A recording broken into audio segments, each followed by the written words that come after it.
Reka mbaye ikaze mbabwire ngo ikaze rwose hano ku Mana TV, kuko ubu ngubu tugiye kuba twareba ibintu bikomeye cyane uwitwa Niyo Bosco amaze kuba yakora. Ubu tuvugana rwose amaze kuba yakitwa umugabo w'umugore witwa Irene Mukamisha. Ibyo kuba arongoye, ibyo kuba akoze umurenge ntago ari ibintu by'agatangaza, n'uwari wese yabikora, ariko dore nkubwiye ngo dore ibintu byabaye, dore ibintu byagashya rwose bibaye hariya aho yakoreye mu murenge. Ni ibintu abantu benshi batatekerezaga ko byabaho. Yego arazwi, ni umusitari, amaze kumenyekana n'abantu, kumenywa n'abantu batari bakeya, ariko ibintu akoze nyine, ibintu akorewe ni ibintu birenze cyane utatekereza ko wenda nkawe ufite ubumuga bwo kutabona yabasha kuba yabikora. Ngo bimeze bite rero ubundi Niyo Bosco ni muntu ki? Byagenze bite kugira ngo ahure n'uyu mukobwa? Ndabizi ukibaza aho basezeraniye, ukibaza uko basezeranye, niba yivanga mutungo cyangwa se niba yivangura mutungo. Byose mu kanya gato reka tugende tubinyuremo byose turebe ukuntu byagenze, nta kintu tugiye dusimbuka. Gusa njyewe ikintu cyabaye cyanshimisha ni uko rwose hitabiriye abantu benshi, noneho akarusho byanarangiza hakazamo umuyobozi ukomeye wa leta hano mu Rwanda, umuyobozi ufite ibigwi bikomeye hano muri leta y'u Rwanda, akaba nawe yarahari cyane rwose, avuga ati reka dushyigikire umuhungu wacu, uretse no kuba ari umuhanga mu byo akora mu bijyanye no kuririmba cyangwa se no kwandika indirimbo, atari ko rwose no kuba waba umugabo nabyo, reka tugushyigikire tweke urukundo. Hagati aho nanone hari amagambo yabanje kuba yatangaza ubwo yari yiteguraga kuba yajya mu murenge, avuga ati se n'ubundi ni gute abantu bumva ko ngiye ntashaka umugore, ati nabyo ari n'umugore, none ngewe ningiye utazana umugore. Nawe byiyumvire ubanze wumve kano kantu. Why people bumva yuko nyine nta mugore ndizavinga bro, nabyawe n'umugore, ni utagomba kugira uwo kubyara undi. This is like biri normal, it's just normal, biracyatangaje mu Rwanda. Urabyumvishe. Reka nongere nkubwire ko uwitwa Niyo Bosco ari umuhanga cyane rwose, ibyo akora arabizi, ntago avuga ngo barankorera ibi ngibi, ati ndabaza nde. Kenshi na kenshi usanga n'undi abantu bose bamwemera bavuga ko rwose ibintu akora aba yabanje kuba yagira icyo abimenyaho, ntago ajya kunda guhubuka ngo aba yahubukira ibintu byose, usanga ari kugenda abikora neza. Uyu Niyo Bosco ibirori byabereye hariya mu murenge wa Kinyinya, akarere ka Gasabo.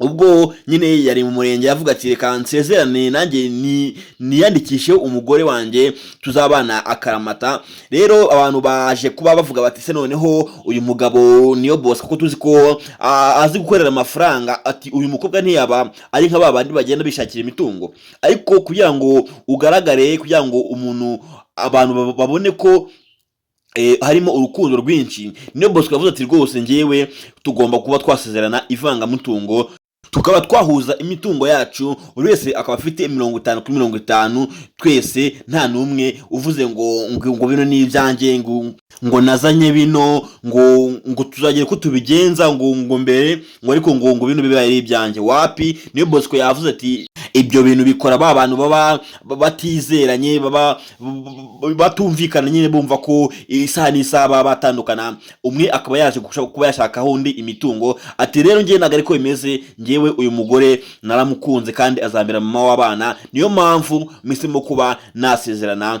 icyo bita ivangamutungo risesuye. Babona bitangira nibwo benshi batangiye ko bavuga bati uyu mukobwa ashaka ifoto, ashaka kuba yaba icyamamare, nawe akavuga ati Niyo Bosco nawe ashaka kuba yagira ngo umukobwa nyine amurisha ifoto, nyine arye hiti bimwe by'amagambo. Ati naho ubundi rwose, ati uyu mukobwa umeze gutya, umukobwa mwiza gutya, ntago yakemera umuntu utabona rwose, reka ntago byakunda.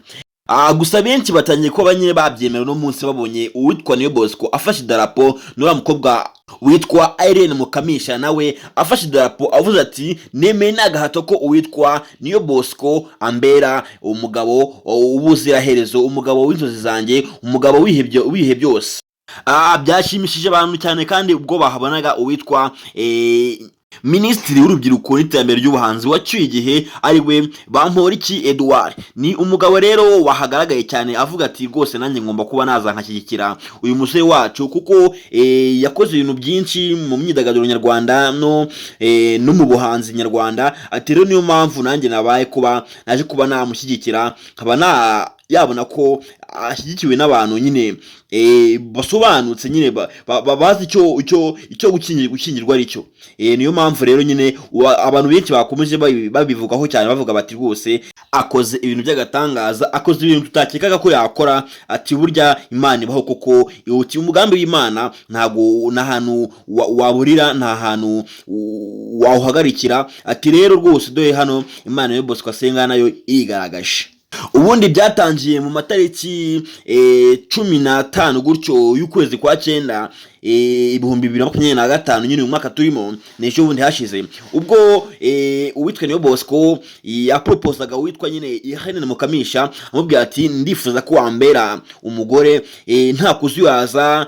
Uwitwa Irene Mukamisha nawe agatavuga ati rwose ndabyemeye kandi ndabyiteguye kuba nakubera umugore nkakubera mama w'abana.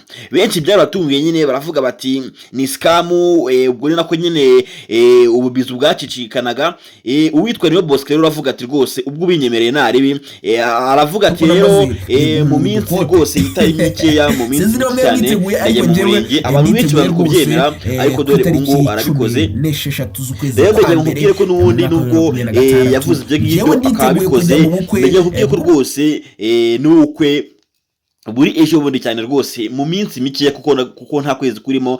Nejo bundi rwose ntabwo ari kera, mu matariki ku itariki 15 z'ukwezi kwa mbere uwitwa Niyo Bosco azaba ari kuba aserebora avuga ati rwose ndagutwaye, ati ndakoye rwose ubaye iwanjye 100%, ubaye iwanjye rwose ngomba kuba nagutana iwanjye mu rugo, ubundi tukubaka urugo nk'abandi bose. Ngira amatsiko menshi cyane mvuga ati ubukwe buzaba bumeze gute, ni uko nanjye nifuza kuba nazajyamo nkabobona rwose, nkabasha kuba nabona ukuntu uwitwa Niyo Bosco yakira ubukwe bwe, avuga ati nubwo mfite ubumuga bwo kuko ntabona, ariko mbashe kuba nakora igikorwa cy'abagabo, igikorwa cyose cy'umuntu wisobanukiwe, ati nanjye mbashe kuba nagikora. Uwitwa Niyo Bosco rero mu matariki 15 y'ukwezi kwa mbere araba kwitwa umugabo 100% kuri ndi rwose, avuga ati narakoye ibisabwa byose narabikoze kugira ngo nkubone, ati niyo mpamvu nawe rero ugomba kuza tukayaba twajyana mu rugo. Ahubwo ndagira ngo mbasabe mwiteguye kuba mwajya mu bukwe bwa Niyo Bosco, kuko rwose ni ubukwe buzaba butangaje cyane, buzaba bumeze neza cyane, kuko icyo ikitaramenywa n'aho buzabera, naho ubundi rwose ubukwe ugomba kuzitabirwa n'abantu benshi cyane. Niyo Bosco rero buriya ni umuntu ukundwa n'abantu batari bakeya cyane mu myidagaduro, abastari bose niho usanga baba bari, naho ubundi rwose ni ibintu zaba bimeze neza cyane, nta kabuza rwose ngomba kuba nabujyamo. Gusa benshi nubwo babona bibaye ntago habura rwose ababa bari ku ruhande rwa negative bavuga ko nubwo bibaye gutya ari ejo kare development ikaba ngo kubera ko rwose ngura umukobwa ngo ntabwo yakemera uwitwa Niyo Bosco ufite ubumuga bwo kutabona, ngo nubwo ari umustar rwose ngura umukobwa ngo ni mwiza cyane, ngo afite ikimero, ngo ntabwo babasha kuba yamwemera, ngo divorce ngo nejo kare ngo rwose ngo bikaba bimeze ngo byaba Vestina ngo n'abandi bose.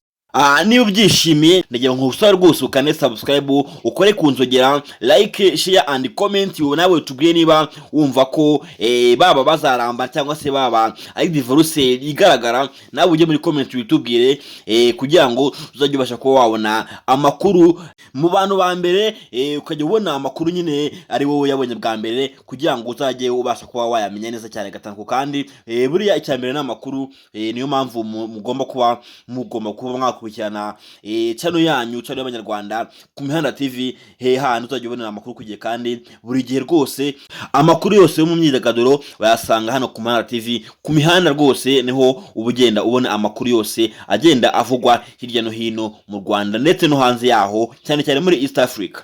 Ndabakunda cyane rero, mwe babanaga ni Christophe, kandi murakoze cyane.